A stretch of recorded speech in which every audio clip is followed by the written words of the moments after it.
That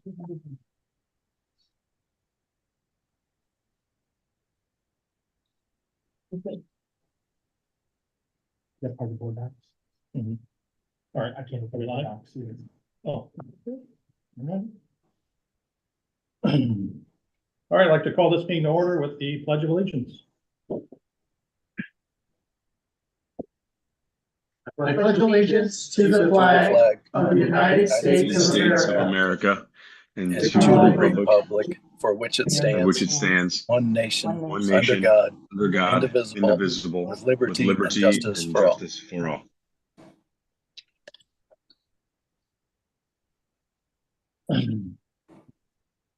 All right, board, like a motion to approve the agenda for October 29th, 2024 as presented. Second. Director Pushkar, Director Blair. All those in favor say aye. Aye. All those opposed say no. Ayes have it. All right, board, I'd like a motion to remove coverage from the district-sponsored health plan for all medications for weight loss treatment effective December 31st, 2024 at 11:59 p.m. So moved. Director Pushkar, Director Blair. Discussion. Board. So how we would like to move forward this evening is Ms. Embry is on with us, and we have a presentation that we will pull up to share some information with you. And we have several guests from MMA who she will introduce. And we would like to go through the presentation and share the information we have with you, and then we'd be happy to answer questions you may have related to the recommendation we're making tonight. Okay.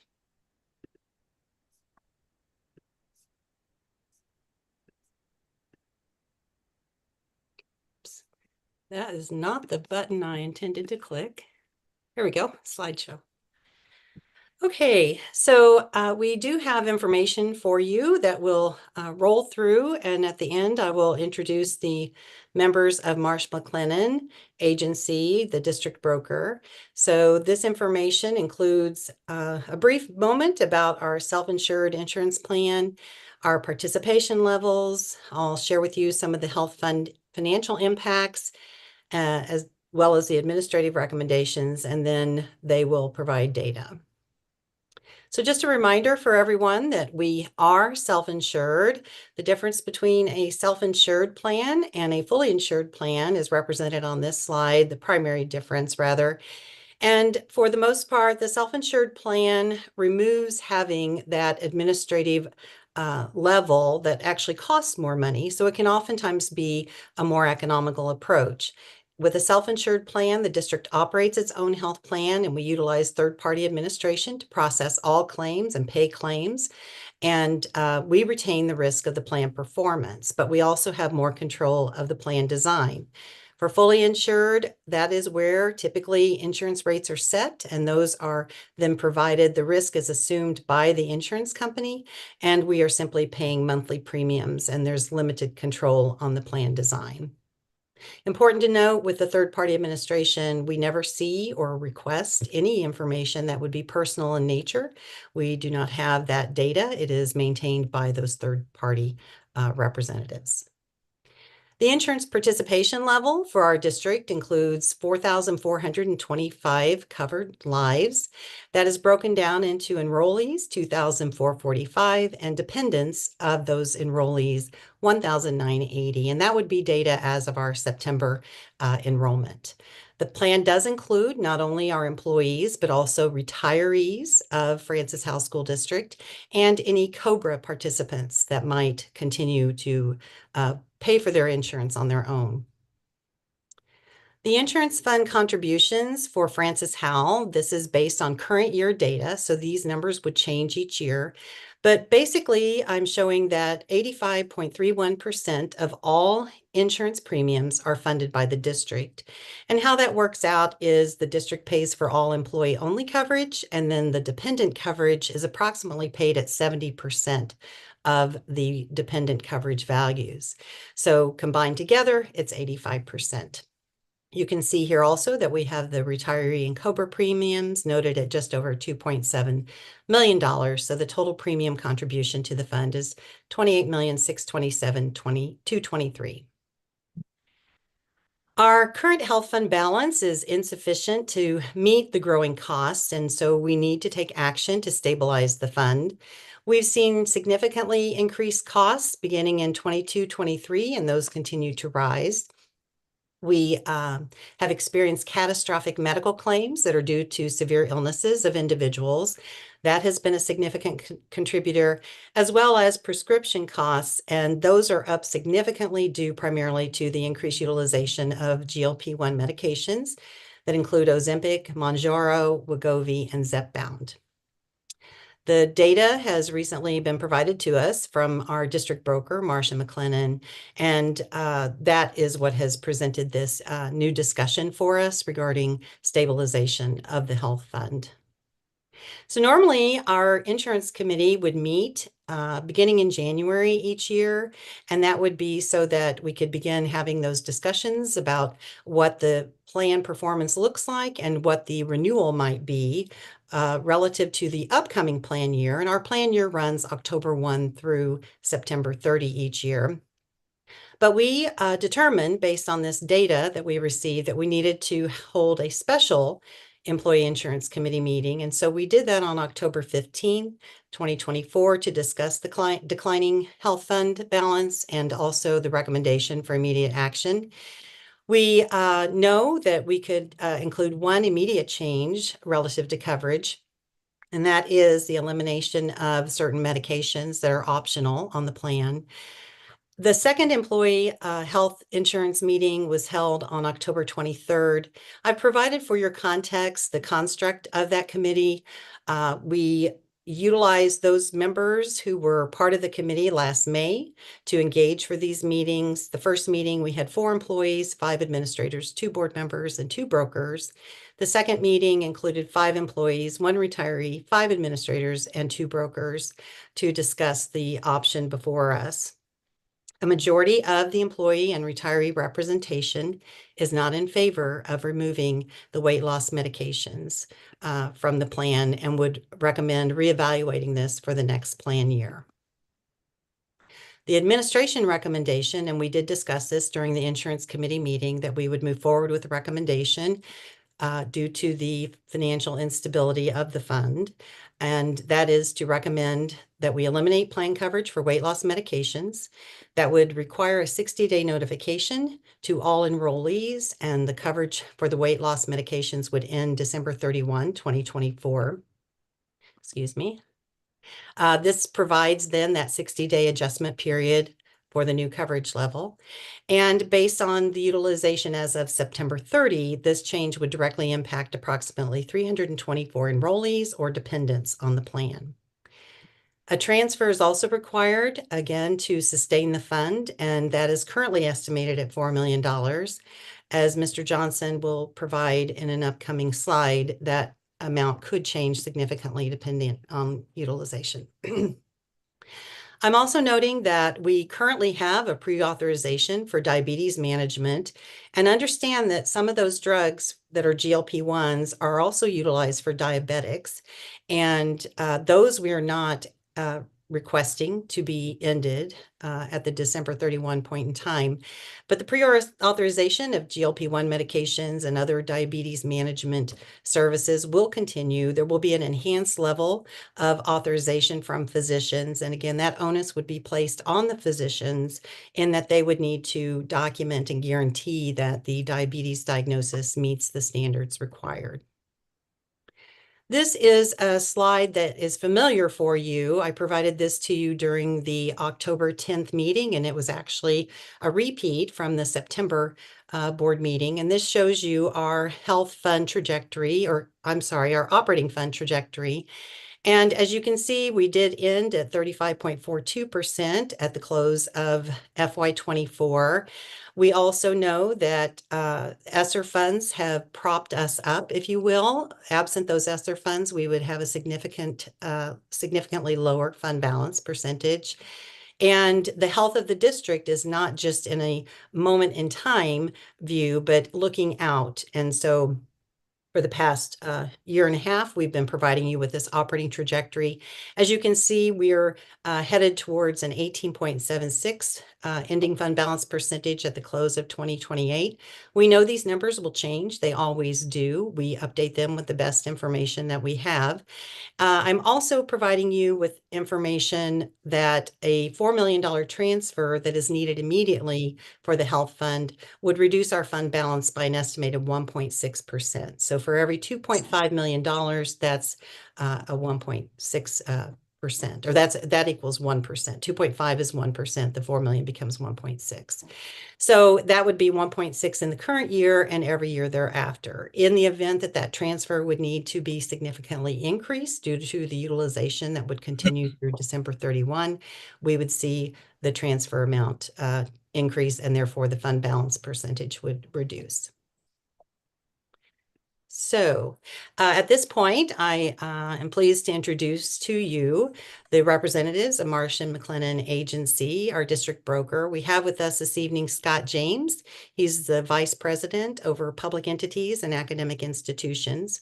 Chris Johnson is Vice President as Manager Consulting Services, and Michelle Fitter, Vice President Senior Account Executive. And these are the individuals who have consistently provided services and have met with our insurance committee members and with administration to review upcoming changes needed to the plan.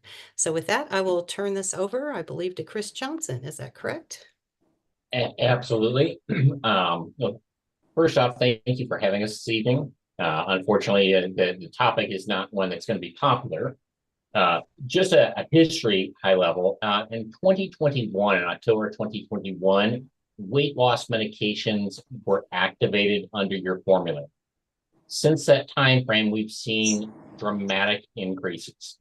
In 35 years in the industry, I have never personally experienced something with this much demand in the healthcare marketplace at this price point.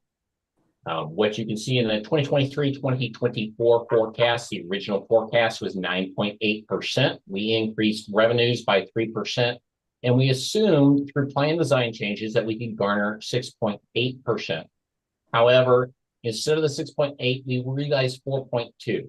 And that goes to the impact of catastrophic claims. Increasing a deductible $100, $200 is not going to offset a $25,000 or a $50,000 claim. So we had an increase in elevated expenses, so it diminished the impact of those cost reductions.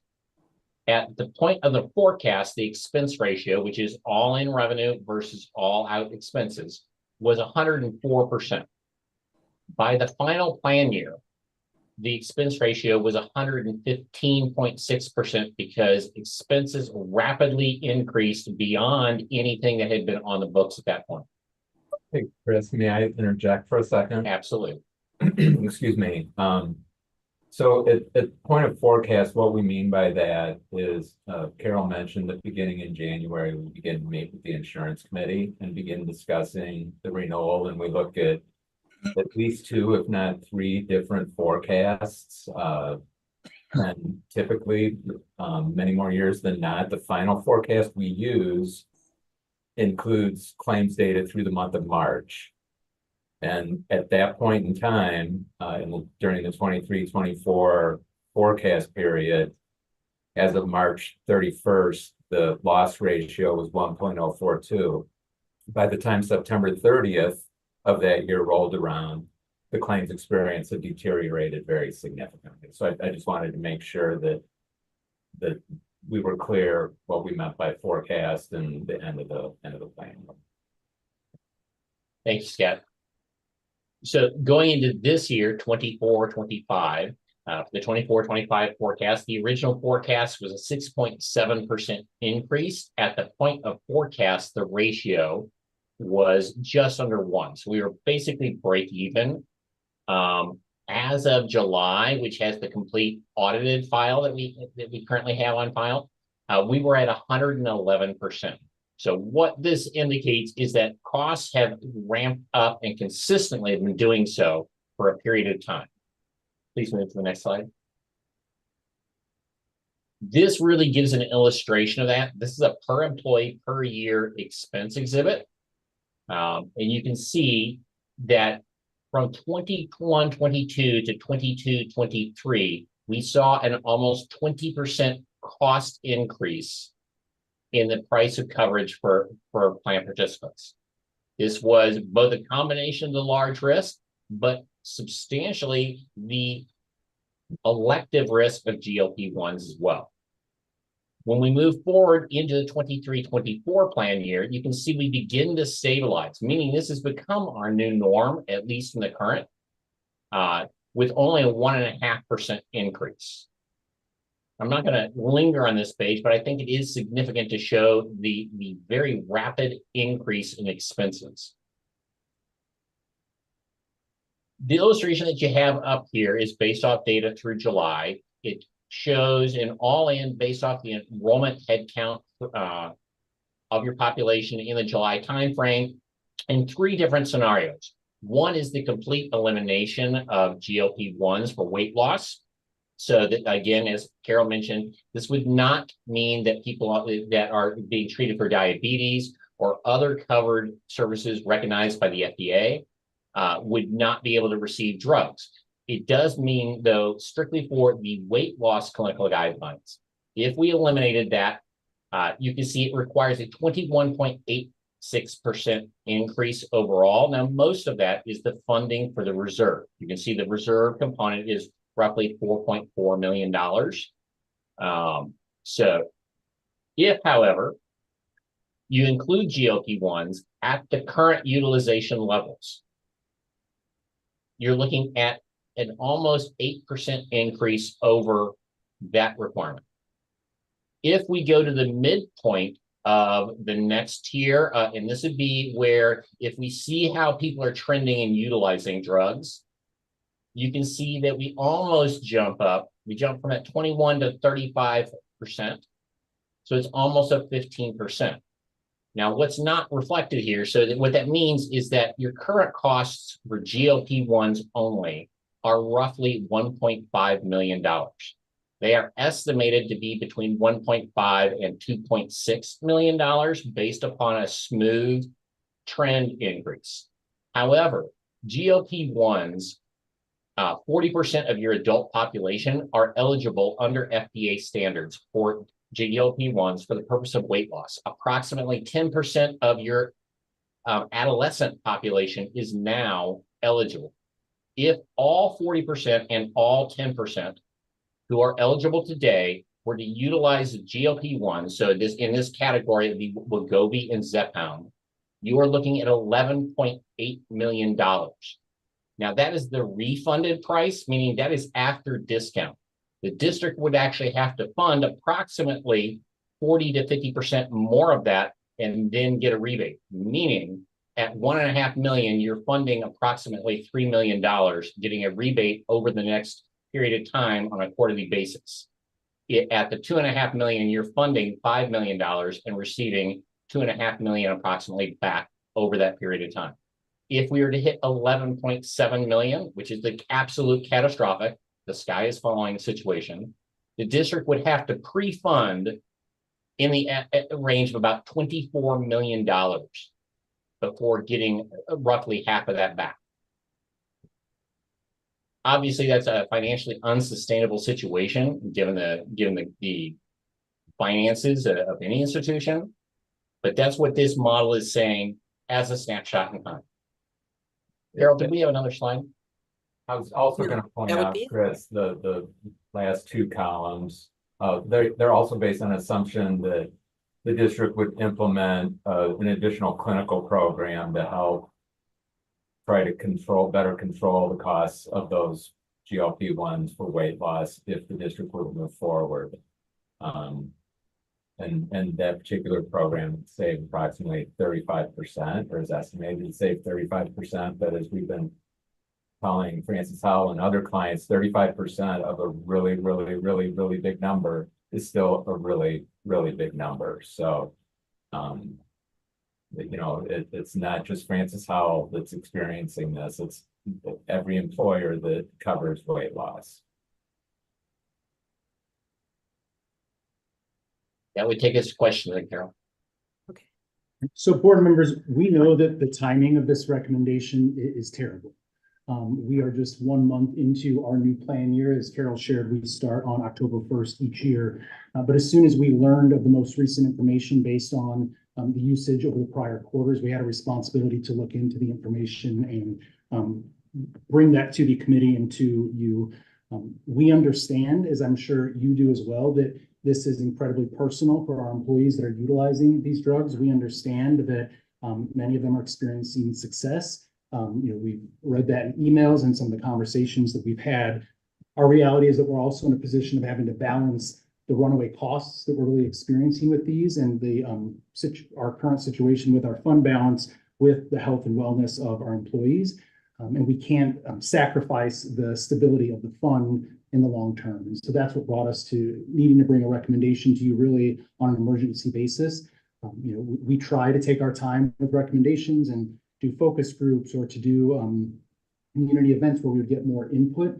And the reality is just the significantly increasing usage of these drugs at this pace. I'm not sure if they said this directly, but every quarter over the past year, usage has doubled. And so there really is no way for us to know where that goes over the course of this plan year. And that's what brought us to bring this recommendation this evening.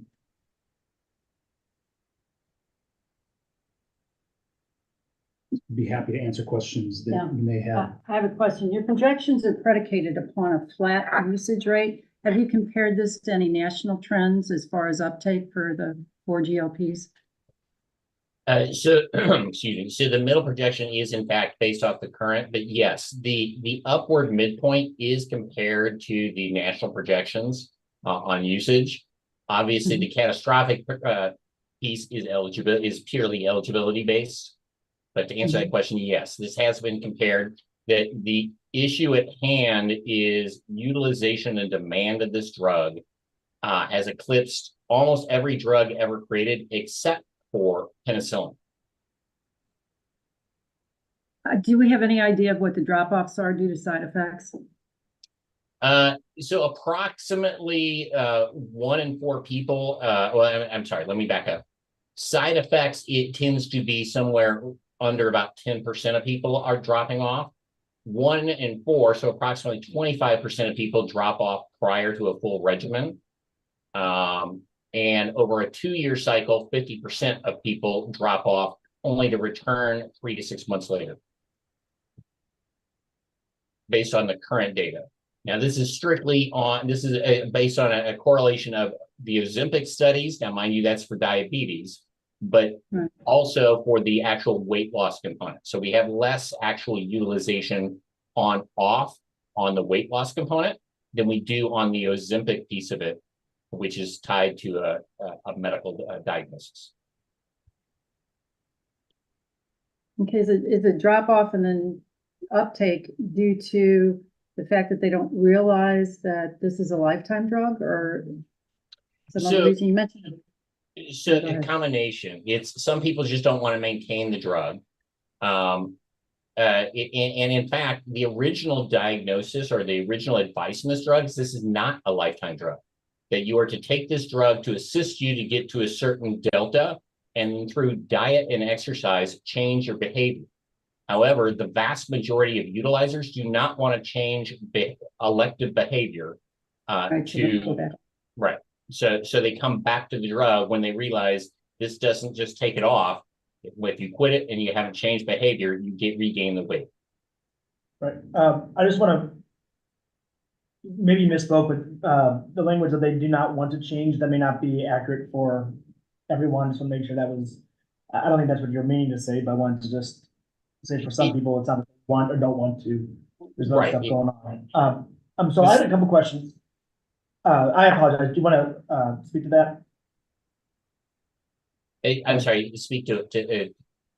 Oh, no, I just didn't know if you had a response to what I just shared. So there is actually a Harvard study out indicating that 30% of people, in fact, cannot, and that's why they come back, but that's 70% of the people who elect to come back on the drug. And this was actually a 5-year study based off Harvard data on Ozempic. actually indicated it was because they were unwilling to change life cycle. So that's what we're basing our assumptions on today. I don't want to get into the weeds, but I'd like to create some distance from the language of unwilling, because we don't use that language for people with high blood pressure or other stuff. And again, we're not referring to anybody who has legitimate medical condition. That's a completely separate scenario. All right, I had some questions. You identified if we reach the 40% mark, what the cost would be. Based upon the current trajectory, what is your projection for the total cost of the medicine when used for weight loss would be by the end of the year, by the end of the planned year? What is the projected number of how much that medicine would cost for weight loss purposes for the whole planned year? Yeah, and that's I'm sorry. For the public's sake, the end of the plan year is September 30th, 2025. Yes. So 11 or 10 more months. Yeah. Thank you. And that's an excellent question. And you may have heard it earlier. I believe Carol said something to the extent if, we are, or Ken might have said something to the extent this has been doubling every quarter, the utilization curves. At the present trend rate, we would expect this to be between 1.5 and 2.6 million. However, that's under the assumptions of what we've seen. What we have seen, we have never seen before. So it could be in excess of 2.6 million. And that would be the discounted amount, meaning the amount that the fund is responsible for. Though you would have to approximately fund almost twice that number in advance before getting your rebate. Did that answer your question? That number sounds different from past conversation. Are you saying 1.5 million for the whole plan year for all this medicine? That is what your current number is, but if it increases the way it looks to be increasing, we're saying at least 2.6 million. Your projection is 2.6 million for this GLP-1 medications for weight loss use. Only, weight loss only. Weight loss only. Weight loss, right? Weight loss only. You're looking today. You are using $1.5 million in this drug, and you are doubling every utilization every quarter. So 1.5 million is the minimum if we have enough people to go off the plan of benefits in the current this next year. However, if it continues the way it is, we are looking at a minimum of $2.6 million. So something else to consider is that the manufacturers are working on ways or developing ways to make this drug more compatible, I guess, or easier for members to use. Right now it's a weekly injection, but they're working on a daily pill, which would in all likelihood continue to increase overall utilization and probably also be more expensive than the current injectables are. And I appreciate you taking the time to answer my questions. Part of it was realizing that we're already having to move over $4 million into the health fund because of a few months. And so the idea that the current rate would only be 2.6 million for the whole plan year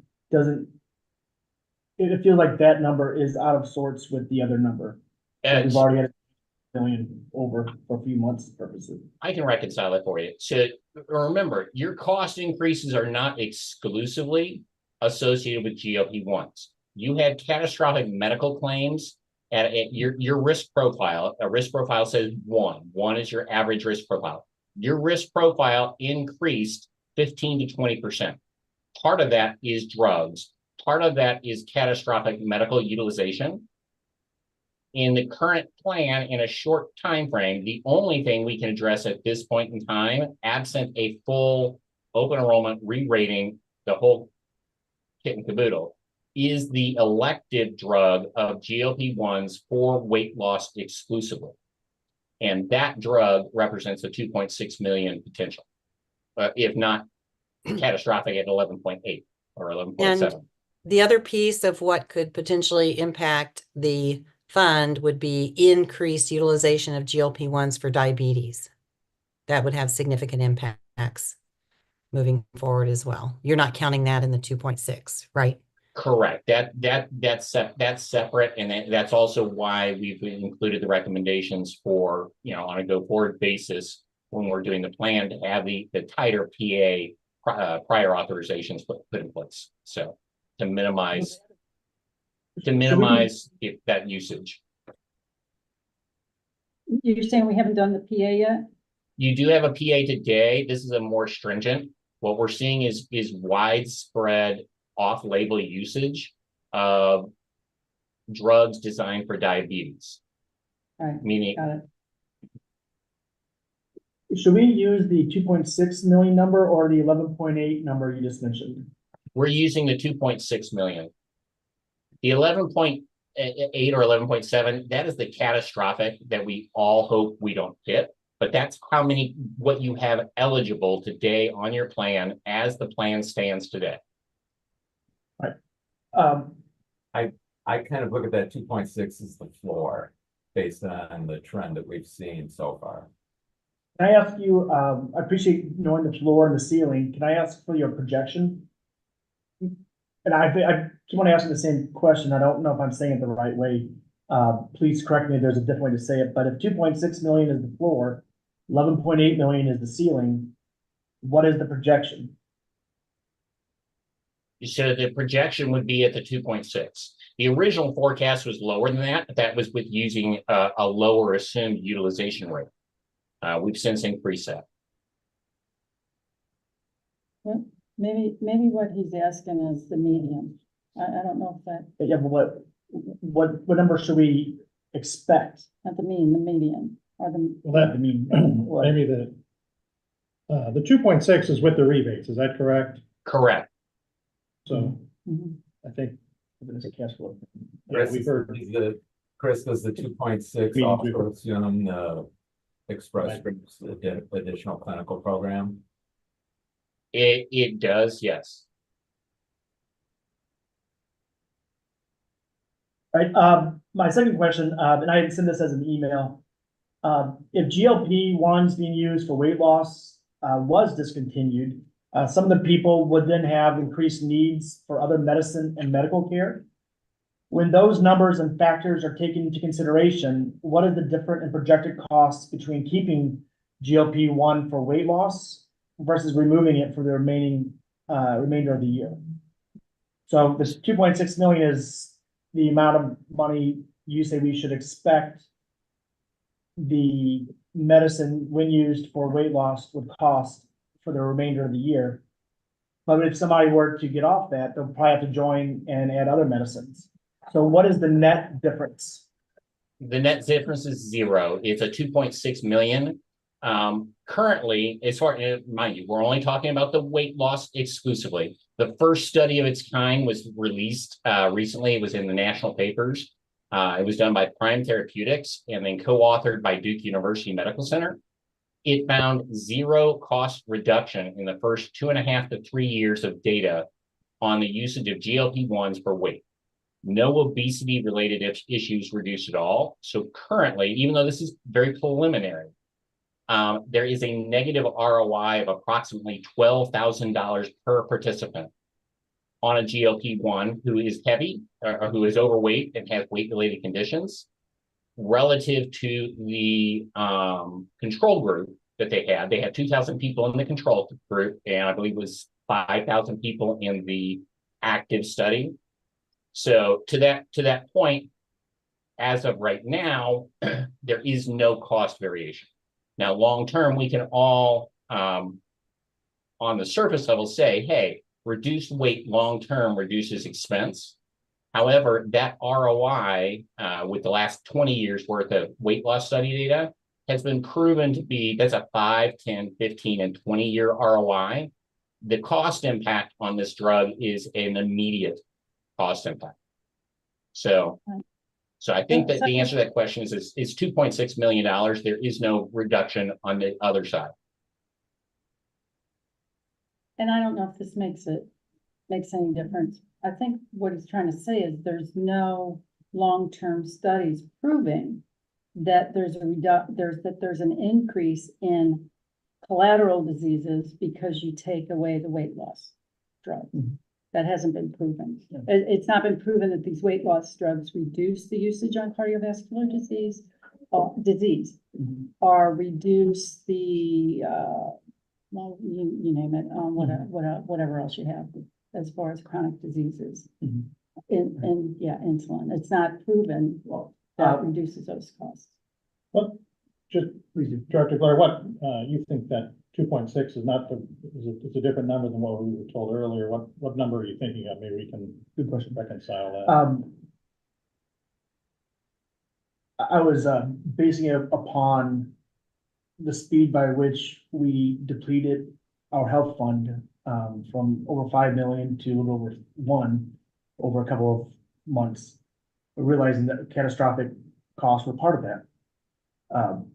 And then trying to figure out how do you project the amount spent on this medication for 4 quarters, not just 1, but 4 quarters, we're at a increasing rate. So I was, based upon those pieces of data. Carol and Scott, feel free to correct me, but I'm just going to recap.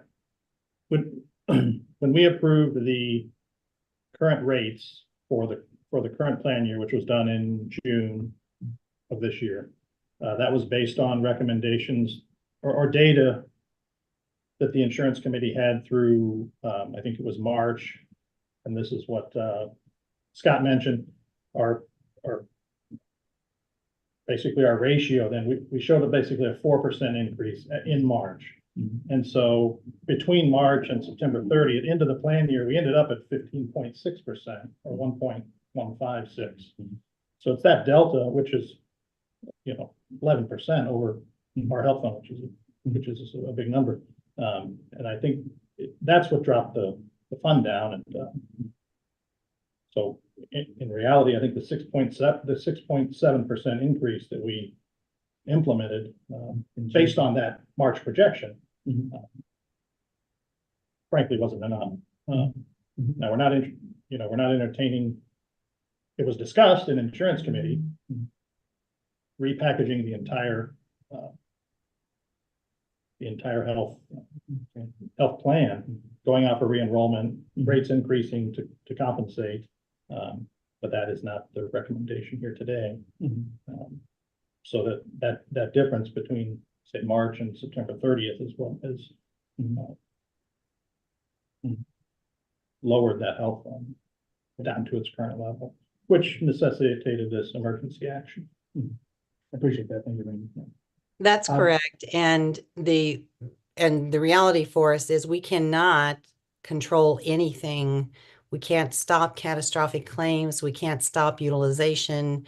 The one and only thing that we have available to change is the coverage of weight loss medications. That is something that is not typically covered in the insurance industry. Scott, if you want to comment about that, maybe that would be helpful. I'm not sure if you shared that tonight or not.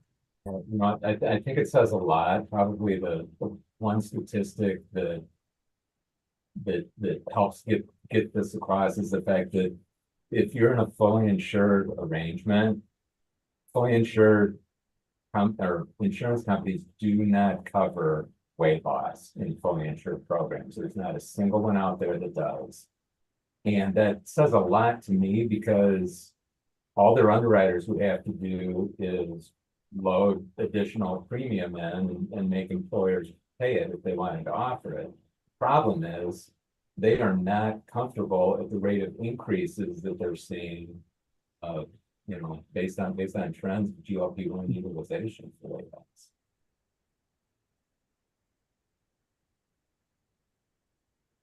loss. Again, I appreciate all the time. I'm just trying to share some questions that people even asked me or I've just been thinking through. One person emailed me who uses the weight loss medications, that if they were to no longer be able to use the weight loss medication as part of the plan, that they would expect to have to go back on 7 other prescriptions that they have been able to wean themselves off of because of the weight loss medications. That's the question I'm asking is how much I mean, insurance is your bread and butter. Like when you think about people who are, if they no longer have this medication, this person says they would have to go back on 7 medications.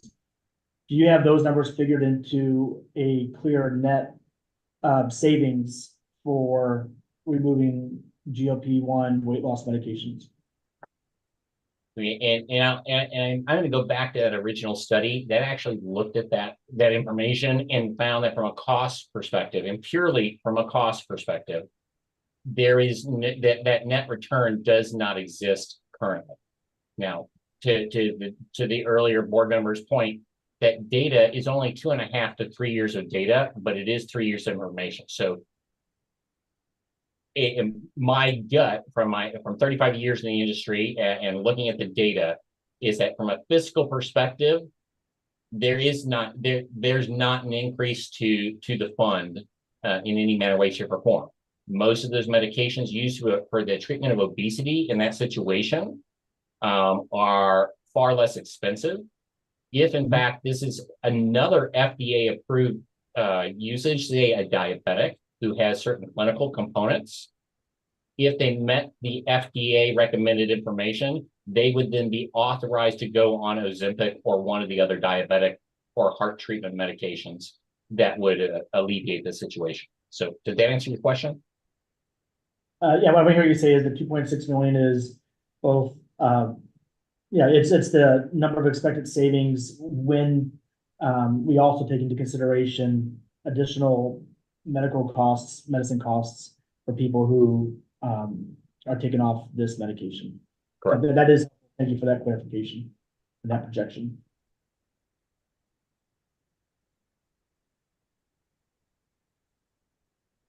Dr. Harmon, Director Ponder, any questions?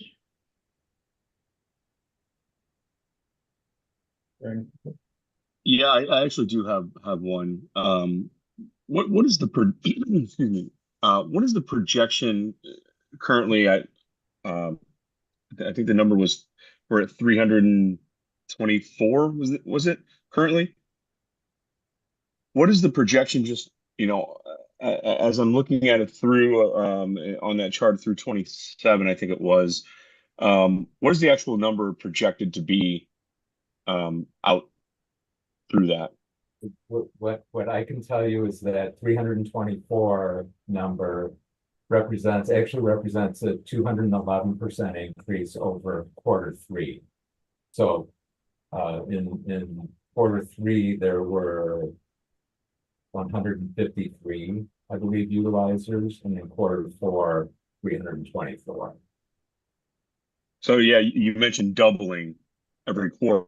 So if we double it, if we continue down this path, it seems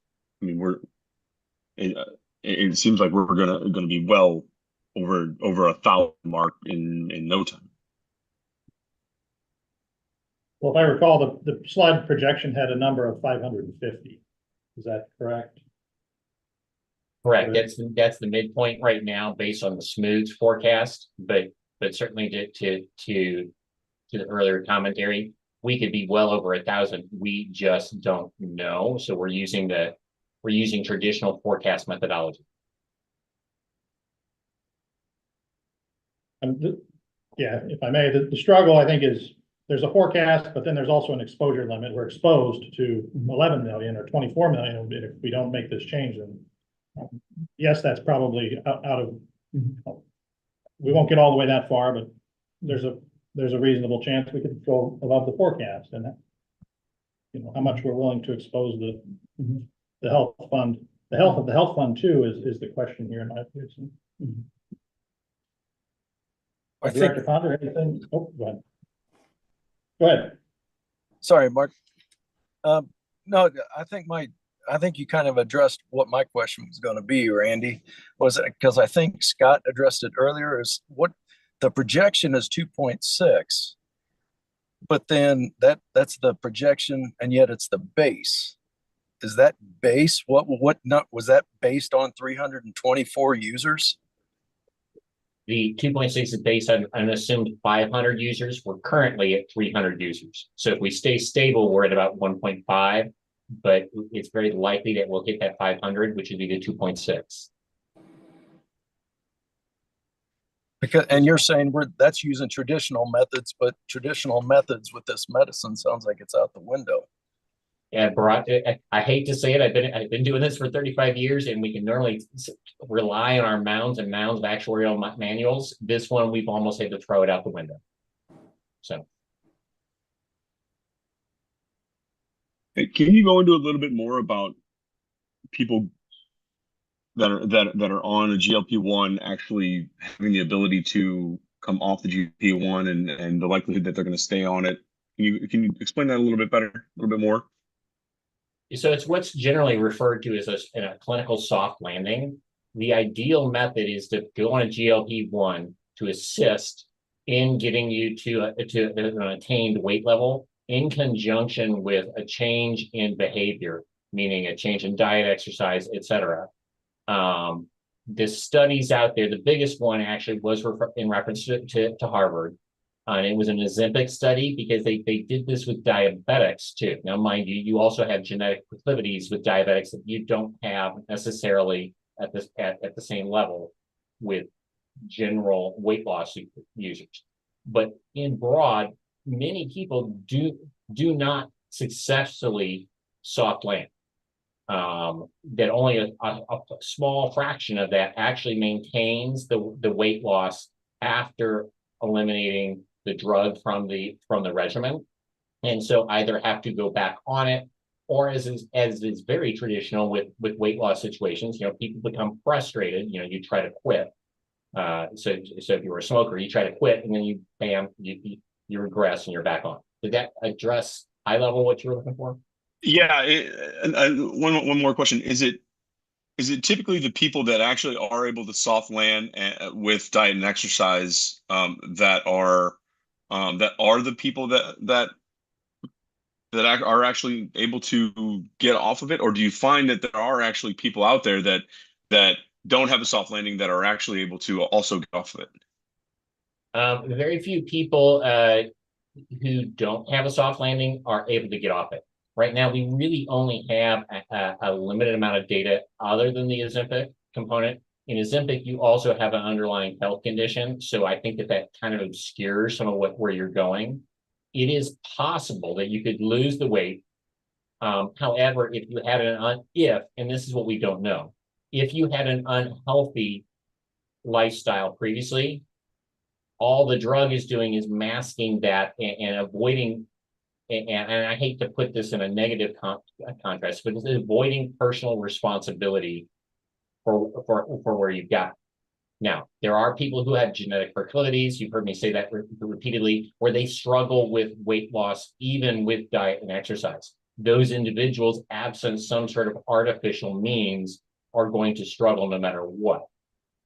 That's not what we're generally trying to refer to in these studies, though. Did that help?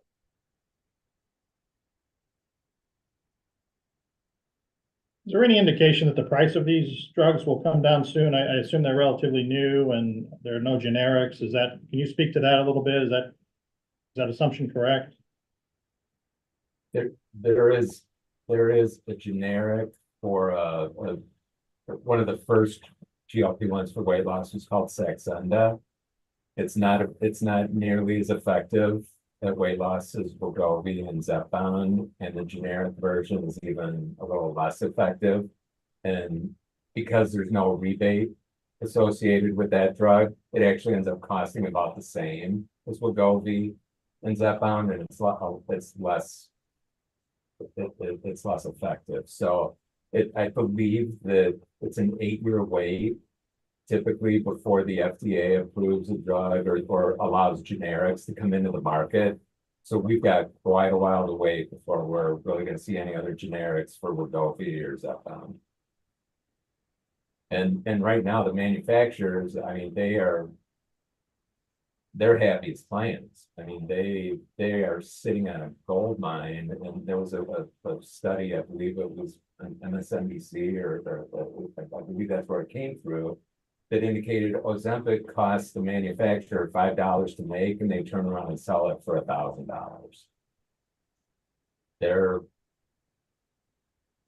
I don't think that they're planning to change that anytime soon.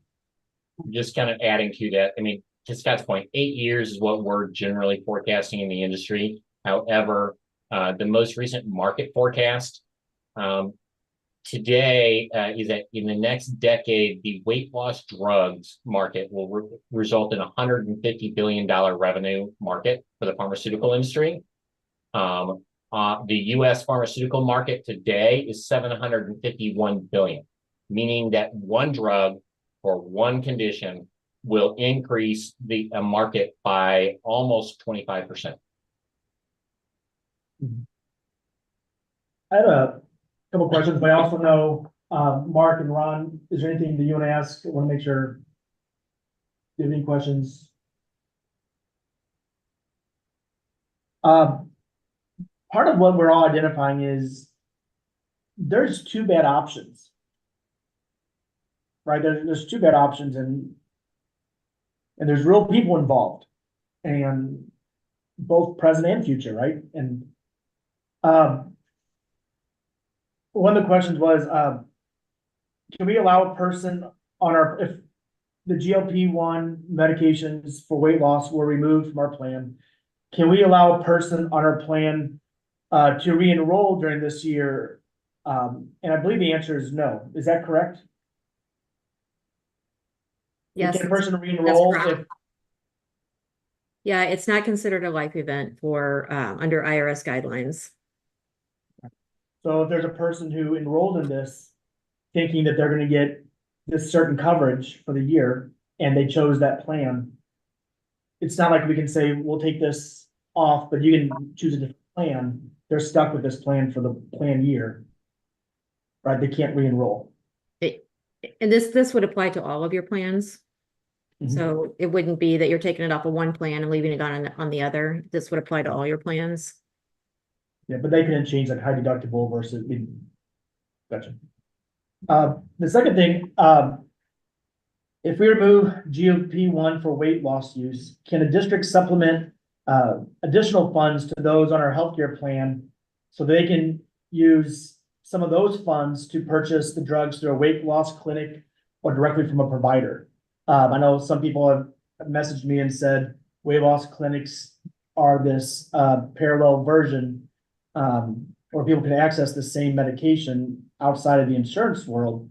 My question is, I believe that may be illegal. Is that accurate?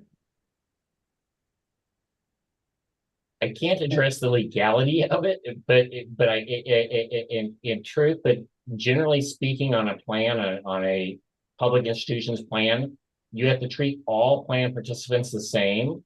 So if you were going to give a cost of goods and services for one participant who was overweight, you would have to give an equivalent cash amount to all participants.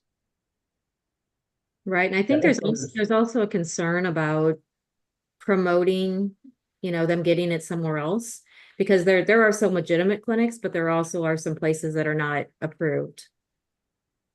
Yeah, what members have to be careful about is that drugs that have been approved by the FDA are going to be, generally speaking, much safer than drugs that haven't been. And there are a lot of drugs on the market that have not been approved by the FDA.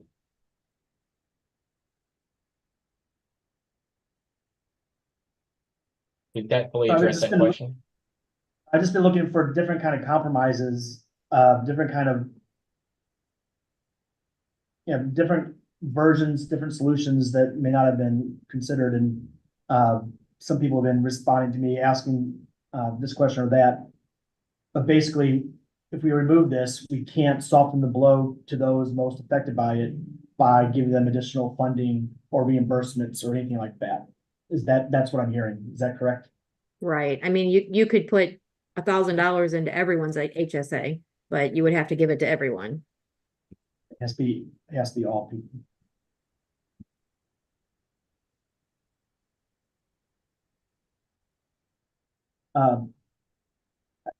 My last question that I have is that you've said that this rate keeps doubling. and your assumption is for the next 9 months, it'll only go from 324 to 550. That's the smooth assumption, yes. So the Okay, so- projection is, even though it's been doubling, your thought is, yeah, I mean, that I don't, the math, for me, like the math doesn't math on that one. I'm just trying to figure out. So the smooth projection, so let me define what that means. It means I'm not assuming a doubling every quarter. We know we have begun to see a doubling of every quarter. I am looking at the projections back to the first day in 2021 when we started utilizing it to what we had, and then the number of people who fell off the plan. So even though I may double this next quarter, our assumptions based off what we've seen is that we're not going to continue in perpetuity a doubling every single quarter. It is going to increase, but to a lot of the earlier commentary, both to Scott's commentary about the insured market, the projection, the underwriting world is very, very challenged with having to ascertain what this could be. So we now believe our floor is 2.6. Our ceiling on a loss is 11.7, 11.8, thereabouts. And we hope to hit 2.6 if we don't discontinue coverage for these drugs, but recognize we could hit 11.7. I mean, and I know that seems very, very wild, but as I mentioned, in 35 years, I have never had something of this nature. It's because the demand for this drug eclipses everything else out there. And the price point at this drug is at such an elevated level, it creates, and anybody who was at the insurance committee, this is a clear and present danger to the fiscal sustainability of any public institution or private institution at the current cost levels and utilization levels. And I think to go back to the chart that you shared with those three scenarios, even if we stay away from wild numbers, because I think that is, we don't know. But the reality is with the needed $4 million transfer that already has to take place, even if we end these moving forward, projected the increase to the plan next year could be as much as 20%. Which then is more on the district and our employees. And so just recognizing that, yes, we're talking about the immediate impact and cost to the fund for these drugs, that also will escalate the increase potentially to the entire plan as we think about next year. And I think that maybe that's concerning when you think about double-digit increases, even with stopping the drug and not thinking about the wild possible projections. So Ken, basically what I'm hearing you say is everybody's premiums across the board would go up because of the GLP-1s. Next 10 years. Our reality, and I will let the expert speak to it, is that the premiums will go up for everyone because of overall increases of expenses. So that includes the catastrophic claims. That doesn't include these drugs as well as other drugs. So I don't want to say it's only because of this, but the reality is that we did not increase enough in the last 2 plan years that we really should have based on those ratios that we realized at the end of the plan year.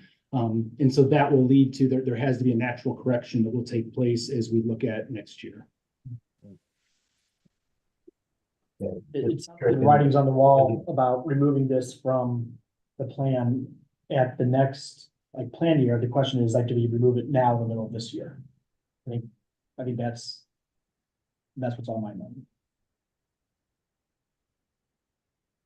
Scott or Chris, I don't know if you can speak to, I think one of the concerns we've heard is that the quick decision looking specifically at these drugs, why we didn't look at other cost saving measures or what other potential changes there could be. And can you speak to why this really is the only lever, for lack of a better term, that can be pulled right now?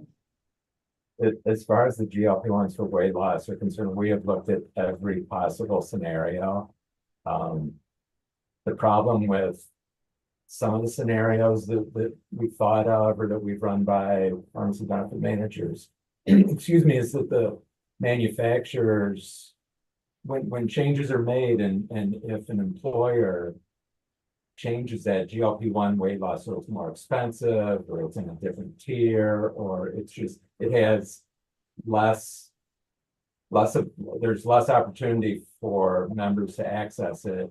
They pull the rebates, and that basically doubles the price of those GLP-1s. So we've looked at everything as far as GLP-1s go. I think Chris mentioned earlier that, and I think maybe Carol too, this is the one voluntary benefit. It's an elected benefit. The district doesn't have to offer it. It's the one benefit that's out there where we're really, really concerned about the future costs. And it's something that can be eliminated and have an immediate impact on those rates. But there are all sorts of other programs and plan options that we can help look at in the future, but this is really the only one that can have an immediate impact without substantial changes for all 4,500 members.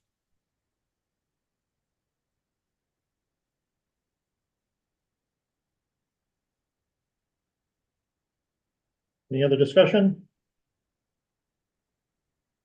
All right, board, we're voting on a motion to remove coverage from the district-sponsored health plan for all medications for weight loss treatment effective December 31st, 2024 at 11:59 p.m. as presented. Since all those members in favor of the motion, say aye. Aye. Aye. All those opposed, say no. No. Ayes have it. All right, board, I'd like a motion to adjourn open session. So moved. First by Director Pushkar. Second. By Director Blair. All those opposed say, I'm sorry, all those in favor say aye. Aye. Aye. Aye. Say no. Ayes have it. Have a good night, everyone. Thank you, everybody. Bye.